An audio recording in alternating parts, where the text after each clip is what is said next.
Video here, what you're going to see is a player who I am working with over a 10-week period. This is the very first session we did, and I will explain during the video what we're looking to work on, what he's looking to work on to try and improve his game. But to start with, all we're going to be doing is, in this video, in the first segment of the session, we're just going to be sidearming. He hasn't played for a few weeks, so all we're going to be doing is just sidearming him and just getting him back into the groove of things so he can see the areas which he needs to work on, and we can put a plan in place moving forward. For 6 or 7 weeks, so he is a bit rusty, so all he wants to do in this session at the moment is just try and get his triggers back going so he's nice and still when he hits the ball. As you can see from the video, his head is slightly going over to the offside, which means his weight is going towards the offside, and he's not also creating a base of his feet. He's hitting the ball and then walking through, so he's going to lose a lot of power. This session, I've walked down and we've just had a chat about how he feels it's going and the things that he wants to work on and the things that I've noticed. One of the big things I have noticed is that his head is falling over to the offside, and when his head falls over to the offside, his front foot naturally goes towards extra cover. This means he'll be playing around his front pad and his back predominantly will be coming down at an angle across the ball, meaning he won't get full contact on it. I'm also explaining here that I want his feet to be in contact with the floor when he's trying to hit the ball. This is going to make sure he has a lot more power when he tries and hit it. So things moving forward we're trying to work on and address is keeping his head still and his eyes level so he can track the ball, getting his triggers in early so he can hit the ball from a consistent position, and making sure his head leads first and then his foot leads second. This will allow him not to be able to get too crossed, and it will allow an easier access with his back path towards the ball.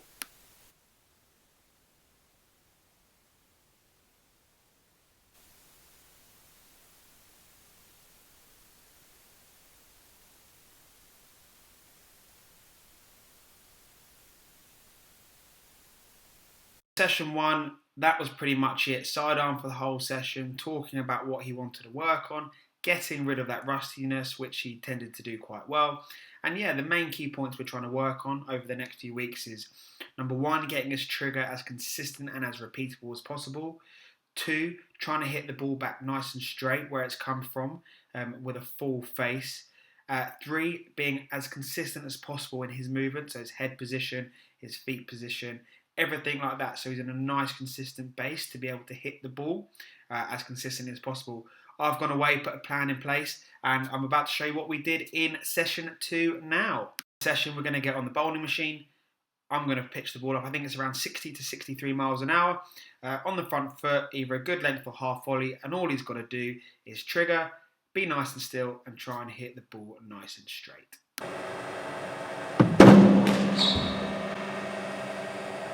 Right, so you just think that your trigger's in. So what I'm going to do, put my arm up, and then I'll put it down at about this speed. Okay?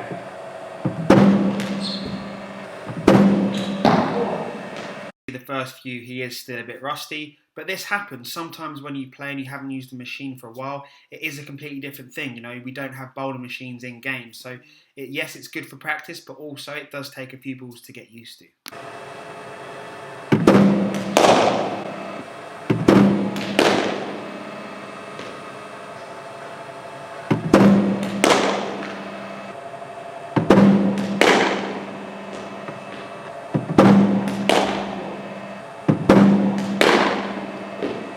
To Ollie about here after the first bucket is how I think he's played and a couple of pointers to work on.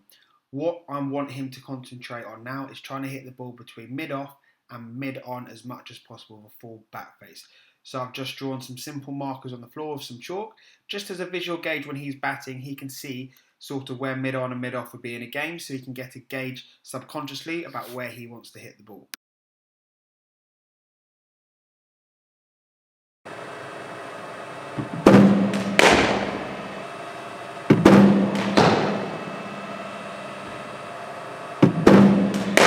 Shot. Lovely.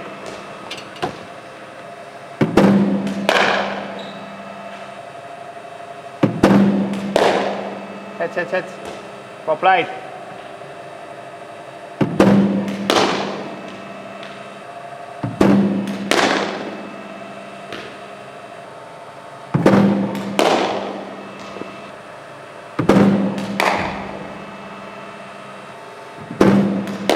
That's a good one.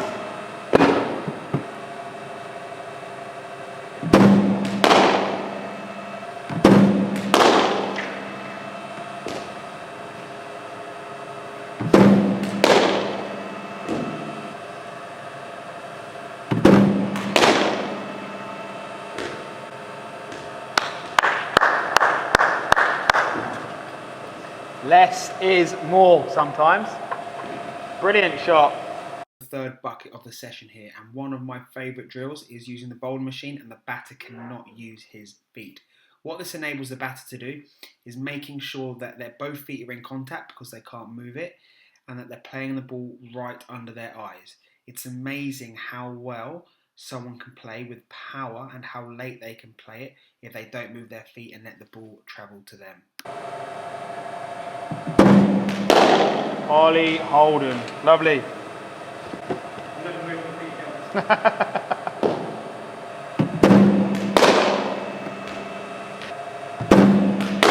Shot, boy. In just this short amount of time how much time Ollie actually has to bat. He's hitting the ball much straighter, he's staying more side on with his left shoulder turned in towards where he wants to hit the ball. His head still, eyes level, and he's creating great power because both feet are in contact with the floor. So now we're moving on to the next bucket, and this is a mixture of being able to move your feet and not being able to move your feet. So what I'm allowing Ollie to do is one ball he's allowed to move his feet like he normally would, and the next ball he's not, just like the last bucket. What I find this is really good for is it allows players to realise how much time they actually have to hit the ball. A lot of players think moving more will gain more power and be able for them to be able in a better position to hit the ball. Sometimes less is more. So what you'll see now is Ollie hitting the ball very, very well when he's still and not moving, but also he's not moving as much as he was in that first bucket. He's moving later and quicker to the ball, creating a better base and allowing that ball to travel further towards him before he's hitting the ball. Last bucket as well, I actually increased the pace quite significantly throughout. It went from sort of 62 all the way up to 75, 76 miles an hour and really put Ollie under pressure about facing quicker bowling and taking him out of his comfort zone.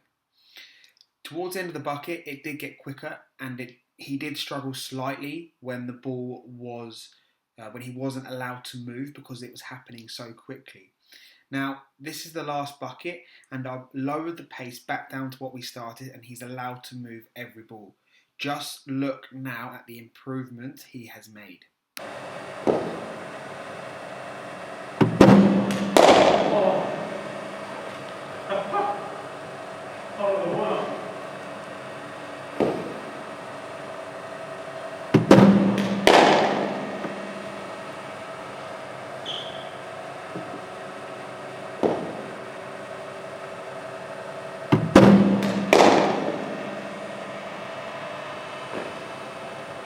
Different game, isn't it?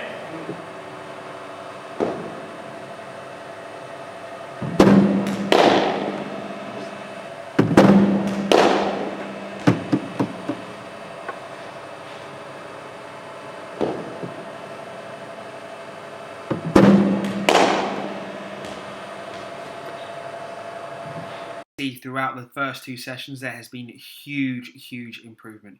Go back to the start of the video and then watch the last 10 seconds there. There's just an enormous amount of improvement in such a short space of time. What he did really well at the end there was keep his head nice and still, eyes level. His pre-delivery and trigger movements were consistent and repeatable. He stayed more side on when he hit the ball, and his left shoulder acted like a steering wheel of a car pointing to where he wanted to hit the ball, and his back path came down nice and smoothly and straight, and as you can see he hit a lot of them out of the middle of the bat. So I'm really excited for the next 8 sessions we've got, and hopefully we can improve as much as we've done in the first 2. But yes, thoroughly enjoyed these 2 sessions, and as you can see some great improvement, so well done Ollie.